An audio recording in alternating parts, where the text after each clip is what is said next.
So what are your thoughts about the Dallas Police Association endorsing Ron Natinsky before anybody else filed? And were you surprised? Or? A little bit. I was curious what he promised them that would cause both he and the fire to endorse him, because I just sense it's something that he can't deliver or shouldn't deliver. Do you know something we don't? I mean, what do you think the promise is? Well, they're going to, the police and fire associations' interests are only about themselves. I mean, they're an advocacy group which is intended to improve the pay, benefits, and working conditions for officers and firefighters. And they're a union. I mean, they're not. Their goals aren't, how can we enhance public safety in the city of Dallas? Is how can we, make our lives better as police officers? And I don't fault him for that. I just don't know what he could have done, because previously, they've done forums. I may have had difficulty getting their support because as a police chief, I didn't do my job like it was a popularity contest. Before I became chief, I made decisions that they disagreed with, and with use of force, emergency driving, disciplining officers, and was public about that. And so, we fought about those issues the whole time I was chief. Do you believe the union speaks for the members in this case? I mean, no. When you're in management, a lot of time the labor groups aren't happy with you. Particularly if you're in a tough industry like policing is tough, the airlines are tough. Where you're, so. They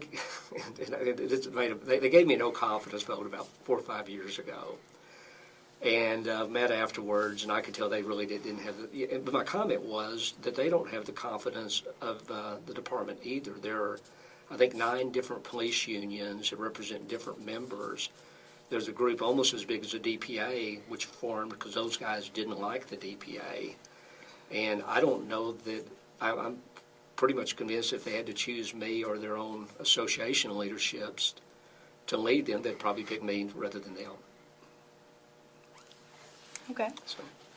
Well, let's talk a little bit about the other candidates and how, you've set yourself apart, of course, as not being a CEO or kind of businessman that we've seen in the past. What specifically sets you apart from Ron Natinsky and Mike Rawlings why people should vote for you instead? Okay.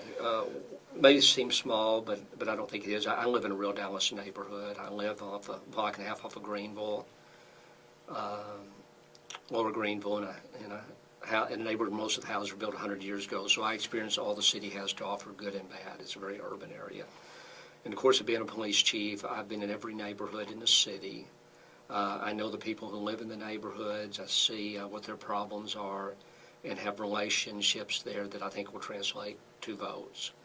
I brought the city together around the issue of race when that hadn't happened before in the police department. That when I left the most vocal civil rights community leaders talked about what a great job I had done. I was an assistant city manager, and so I understand operations. I've managed, and in fact, most of the time I was a police chief or in the city manager's office have been bad financial times, and I know how city budgets are put together and where you can find efficiencies. And also, I'm running as an outside guy, and I was pretty sure that I would do that when I announced that, because of what I would talk about, and that I wouldn't get the big downtown Dallas money, so that's going to separate me from the other candidates. Okay. And we talked a little bit about how charismatic you may or may not be, but I also wanted to ask how you might redefine the role as a mayor, because it seems in the past it's been sort of a salesman type of position where the officials beneath are the ones who actually get a lot of things done, and of course you have to have everybody's vote and that kind of thing. Is that how you would lead, as more of a salesman, or would you try to take it a different approach as far as leading the city? I think I would be more hands-on than my predecessors, but not as hands-on in a micromanaging way. I've run big organizations, but is helping the councils fulfill their responsibility, which is driving policy. If you look at the budget, which is going to be one of the most critical issues, I believe, confronting the city, because I think we have a structural deficit. I don't think we're just dealing with another year or two of financial problems. I believe that revenues are going to be less than expenditures in the city, and so the council is going to have to play a much stronger role. Typically, what happens in the city budget is the budget's rolled out about the middle of August. The council has 2 or 3 meetings on the budget, and most of those are not very productive, because by the time the mayor and each council member speaks, you can spend 2 or 3 hours just having somebody talking about an issue. Then there tends to be one hot button issue or a couple in the budget that maybe a couple $100,000 expenditure that most of the time is spent on. That gets resolved. The budget's approved with virtually no change from the previous year, and I don't think that can continue in bad economic times.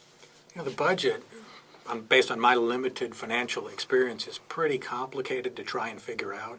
Yes. Is there a way to simplify it, or is that just the nature of city budgeting? You can look at where the biggest dollars are going and then see if there's opportunities to change that shift over time. How much money is going to debt, maintenance items, things like that. But you can make sense of it if you look.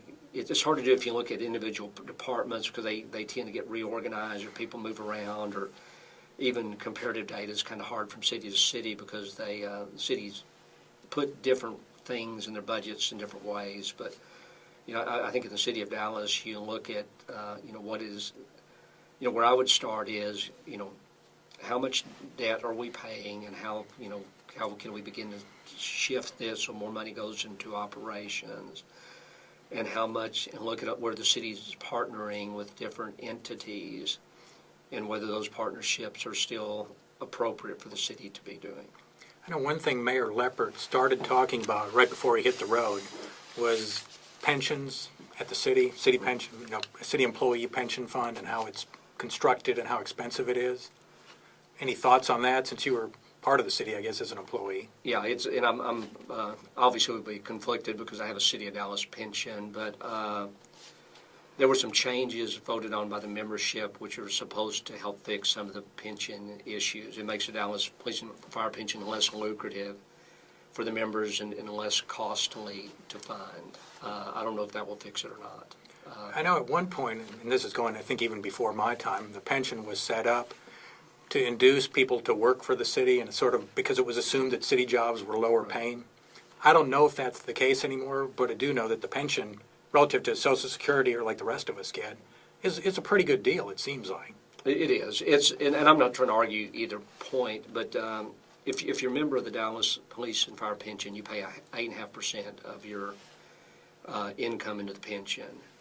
And if you're a member of the DPD pension, you almost certainly will get no Social Security. So then you have to determine if it's a good deal or not, because if you take out what you would get in Social Security from what somebody in the pension and then what they contribute, part of what happens in the pension is that pensions are based, I think, on a funding cycle of 50 years. And assumptions are made, and if a few years ago people were assuming that you'd get a 10% return on your investment annually, and all those assumptions were wrong, and so now pensions are underfunded, and that's some of those assumptions were overly optimistic, and then so that's creating a lot of the problems you see in the pensions today throughout the country. This budget cycle of the city versus last year's budget cycle, which one do you think will be worse in terms of trying to make the dollars match up with the revenue? This should be better. The council passed a 5-cent property tax increase, which you would certainly think would it's not like should on its face solve the budget problems. So no worries? No, there will be big worries. I think, from what the city is saying, I believe that there'll continue to be problems. The city is going to be affected by the cuts made in state and federal governments of money that may have been passed through. I don't think the property tax rolls have seen their final, particularly on the commercial side, they have a lag of 2 or 3 years from, when the property values actually go down. And then I don't know about the sales tax. That's a lot of the sales tax revenue is built around how optimistic consumers are, and I don't know that the bad news is over yet in the economy. I got just a couple random questions before we finish up. And Mayor Leppert's chief of staff was Chris Heimbaugh, former TV reporter anchor, and you happen to be married to a former TV reporter anchor.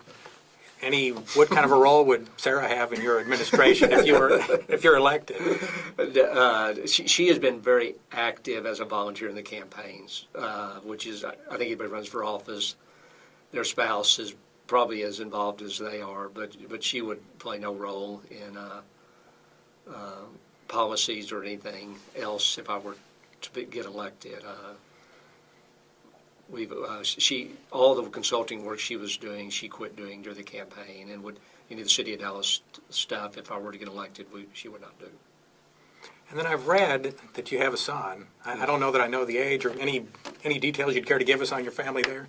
Yeah, I have a son who is 35, and he has 3 children.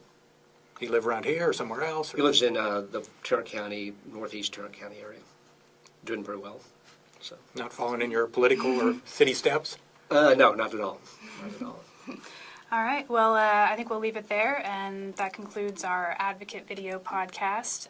Thanks, Mr. Kunkle, for being with us. All right.